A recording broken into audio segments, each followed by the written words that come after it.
Hello fellow bookworms, did you know that the creator of Sherlock Holmes also fought crime? He took on two cases in his lifetime, George Edalji and Oscar Slater. He was also sort of involved in looking for Agatha Christie, but that is a whole other thing. Today I will be talking about the George Edalji case, because that is what I sank my teeth into after reading Julian Barnes' novel, and it's a lot, so here we go. So, who was George Edalji? Why on earth did Sir Arthur Conan Doyle get involved in his case? What led to George's wrongful conviction? And how did his case help reform the British justice system? Well, I've covered who George Edalji was, what he was convicted for, and why in depth in my previous video, and I don't go into any detail about the damage done to the animals he was accused of harming, so it's safe if you want to avoid gore. I won't be being gory here either because I don't think it's necessary. And it's animals, so I don't want to, and I don't think you'd want to hear it, trust me, it's not nice. But here is a quick recap with a few additional details that wouldn't fit into the last film. George Edalji was born and raised in the English village of Great Wyerley in Staffordshire. George was a highly myopic solicitor who was wrongly convicted of a series of animal mutilations and killings, specifically cattle including horses, sheep and cows. Mixed in with this were malicious letter writings that caused an awful lot of personal damage to the locals. A lot of damage, it was apparently a bad time all round. These crimes became very dramatically known as the Great Wyerley Outrages. These crimes terrorised Great Wyerley and would come to scandalise the whole of England. And George Edalji was the poor unfortunate to who the blame for these crimes fell. He was thought to be part of a non-existent gang called the Great Wyerley Gang, and this gang were blamed for harming these animals and also sending the letters. Letters that were full of threats and malicious gossip against George's own family, George himself, his neighbours and the police. The letters looked like they had several writers with several styles, handwriting and composition. Some were said to look like they were in George's handwriting. It was one of these groups of letters that named this Great Wyerley Gang as being the ones doing the mutilations and letter writings. The letters are the entire basis that the police believed this gang existed in the first place. There was no other evidence, just what these letters said. What with George's previous history with letter hoaxes, see the previous video, it's a bit much to go into here, and the fact that he liked to take walks in the evenings that the police thought were night walks, and that they thought they found a footprint near the scene of one of the crimes that they later said had the same wearing pattern as George, although they hadn't recorded or taken a cast of it. The police had George as suspect number one. And so as the crimes pile up, along with the embarrassment of getting nowhere in the investigation, when a pony is harmed near the vicarage where George lived, the police, led by a man called Captain Anson, went all in on pinning George to this case. On the night the pony was harmed, it was pitch black and pouring with rain. So with George's eyesight being about this good, it would have been an impossible task to approach an animal in the middle of a field and hurt it. But the police thought that he was faking how bad his eyesight was, and he even thought he must have eyesight like a fox, and were quite disparaging about how his eyes looked, saying that they bulged and almost glowed. Thus, he must have excellent vision, like a frickin' cryptid.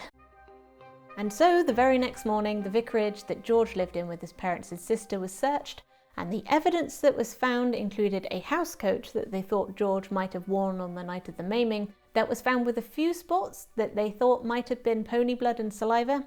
They weren't. The saliva came back as starch, and although there was a coin-sized splot of blood, it was of an unknown age. With the damage described, there would have been a lot more blood than that. Also, there were some damp trousers and some shoes with a bit of mud on the bottom. The whole outfit should have been way more than slightly muddy and soaking wet. They also found a shaving blade that wasn't up to the job, but it was found wet, so they assumed it had been washed of pony blood. Also on the coat was found a hair, which the family thought looked like a thread, but later 29 hairs were found on the jacket from the horse.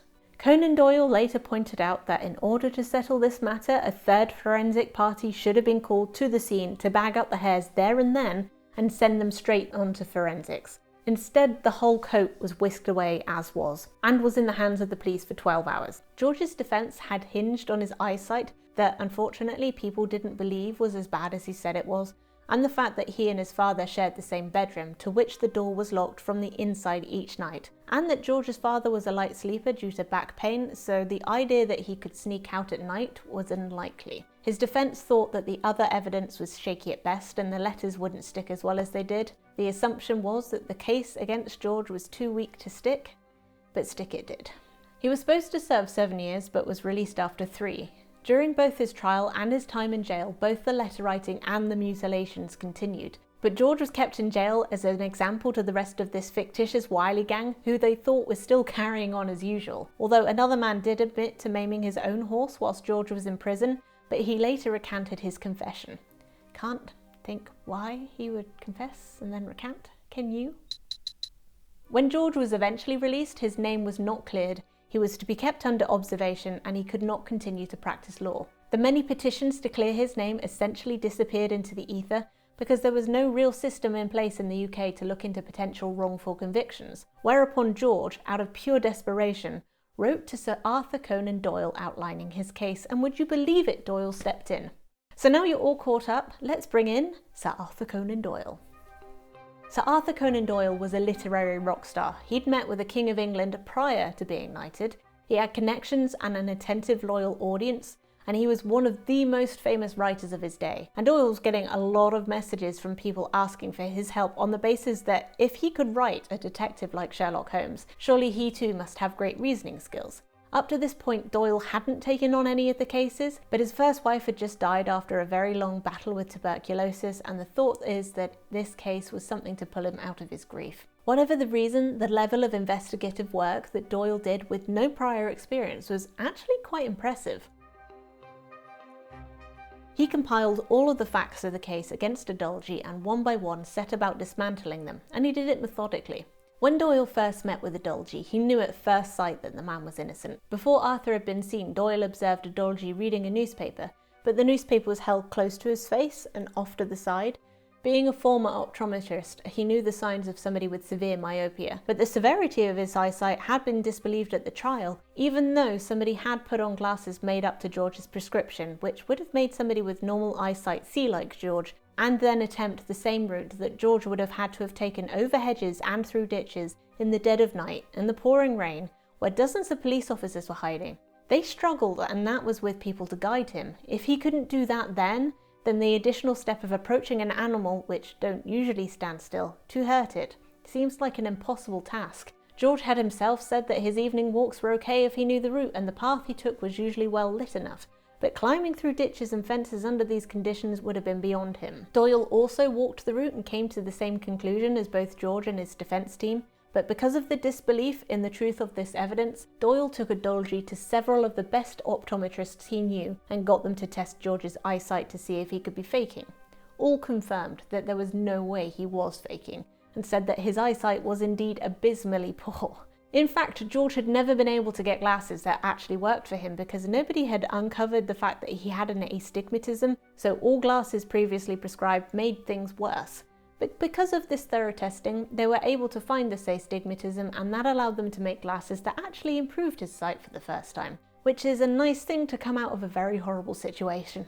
Doyle also interviewed the locals. He consulted experts, both new and the ones that were summoned at the trial. He found the witnesses that had seen George on his walk at 9 o'clock that night that had not been called to his defence, and asked them what George had been wearing. It wasn't a housecoat that was paraded as his outrage fit, but to be honest, the deed was done at 2 AM, so a change of clothes wouldn't have been unlikely, but he was locked away by 10 PM with his father as a witness. It also turned out that there was supposed to be a watch in the vicarage that night, but some of the officers said that there wasn't anybody there, some said that there were lots of officers, and some said a few, but there were no notes taken to corroborate which was true. As for the hairs on the housecoat, Arthur interviewed the examiner who had analysed them and asked where the hairs had come from on the horse. As Arthur kept horses himself, he knew that horse hairs are shorter on the belly than they are on the sides, and as the sample was taken from the belly, Sir Arthur hypothesised that the miscreant would have had a fair few side hairs on his coat from leaning against the horse to reach underneath to harm it. If you want to know what damage was done, I've listed my sources below, but just know it was bad. And whoever did it would have definitely have had a mix of belly and side hairs on their clothing, but the ones on the coat were just all short belly hairs, which was where the sample had been taken from on the horse, suggesting that the hairs had indeed come from the sample and not from the horse itself. Doyle also hired several handwriting experts to state whether or not George had written any of the letters. They all stated that George hadn't written any of them, although some had been made to look like George's handwriting. One of the letters that was supposed to have been posted by George in one place when he was 100 miles away at the time it could have been posted was still attributed to him because of the possibility of a postal delivery technicality, which Doyle pointed out was laughably unlikely, and I like to say that I didn't find anything that said anybody had actually checked into whether or not there was a postal delivery technicality. So I'd like to know how he was supposed to post a letter when he was 100 miles away. Sorry, I ranted there. Whilst Doyle did all this investigative work, he was not unopposed. Captain Anson, who had headed the Edalji case, had a meeting with Doyle, and apparently it went very badly. And after which Anson tried to thwart Doyle's investigations any way he could, including sending him fake letters to throw him off, which Anson had done to George years before with absolutely no results. And this didn't work on Arthur either, because he was loud, allowing his findings to be printed copyright-free in all the newspapers that wanted to publish them, which meant that all the newspapers covered it. George's story was published in full, and the public grew increasingly outraged at George and his family's treatment, and there were cries to have his name cleared. Although I will say that Doyle did an outstanding job of overturning the case against Edalji, he did unfortunately overstep the mark when he decided he wanted to find out who did it.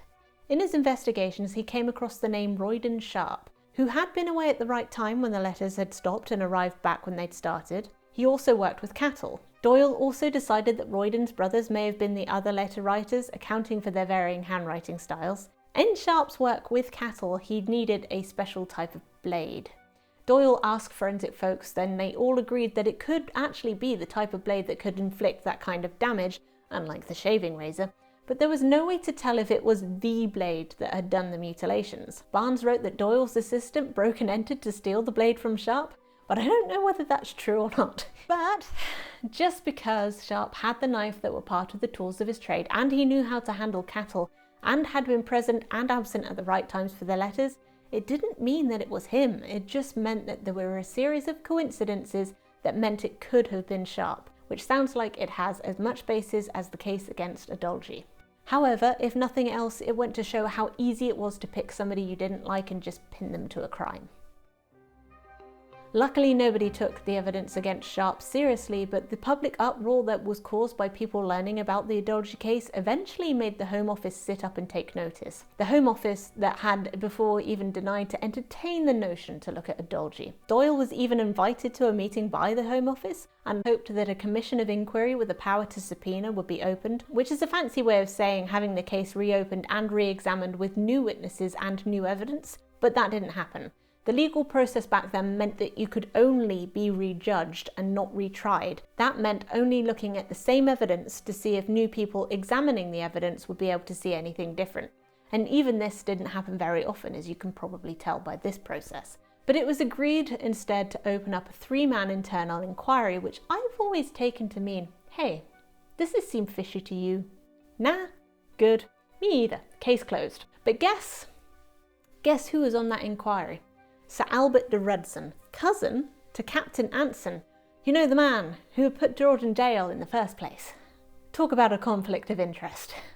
Arthur, of course, made a ruckus about it in the papers, but that didn't make any odds. But y'all, this inquiry's findings, they just made everybody mad. The inquiry decided that there wasn't sufficient evidence to say that George had committed the pony maiming, but that because he had probably written at least one of the letters, he was due no compensation for his wrongful prison time, because he had brought it on himself. The press went nuts, and because the Home Office had to accept this verdict before it was passed, there was some pretty intense lobbying on behalf of Doyle and Anson, Doyle trying to fully clear George's name, and Anson trying to fully keep the charges sticking to George.